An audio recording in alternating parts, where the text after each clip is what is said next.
একীভূতকরণের বিপক্ষে নিজেদের অবস্থান তুলে ধরতে রোববার সকালে বাংলাদেশ ব্যাংকে উপস্থিত হন এক্সিম ব্যাংকের চেয়ারম্যান সহ পরিচালনা পর্ষদের সদস্যরা। ফার্স্ট সিকিউরিটি ইসলামী ব্যাংক, ইউনিয়ন ব্যাংক, গ্লোবাল ইসলামী ব্যাংক, সোশ্যাল ইসলামী ব্যাংক ও এক্সিম দুর্বল ব্যাংক হিসেবে চিহ্নিত এসব ব্যাংক একীভূত করতে যাচ্ছে বাংলাদেশ ব্যাংক। এজন্য শেষবারের মতো শুনানির আয়োজন করেছে কেন্দ্রীয় ব্যাংক, যেন মূলধন, তারল্য সহায়তা, খেলাপি ঋণ, নগদ সংরক্ষণ অনুপাত ও প্রভিশন ঘাটতির সর্বশেষ অবস্থা জানিয়ে নিজেদের পক্ষে যুক্তি তুলে ধরার মতো সুযোগ পায় ব্যাংকগুলো। মার্জারের কারণে এখন কেউ ডিপোজিট হয় না। ডিপোজিট না হওয়াতে আমরা কোনো যতটুকু রিকভার করতে পারতেছি চেষ্টা করছি রিকভারের জন্য।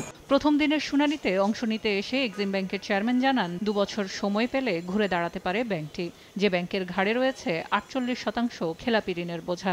পর্যাপ্তভাবে রিকভারিতে সমস্ত লোকজন কাজ করতেছে। কি ব্যবস্থা নিচ্ছেন রিকভারিতে? তাদের সাথে আলাপ আলোচনার মাধ্যমে করা হচ্ছে। তাদের অনেকের আপনার ক্লাসিফাইড হয়ে যাচ্ছে, সেইভাবে তারা ঘুরে দাঁড়ানোর চেষ্টা করছে।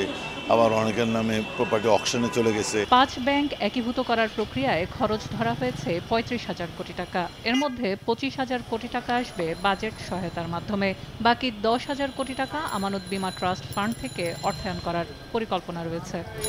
সেলিয়া সুলতানা, সময় সংবাদ, ঢাকা।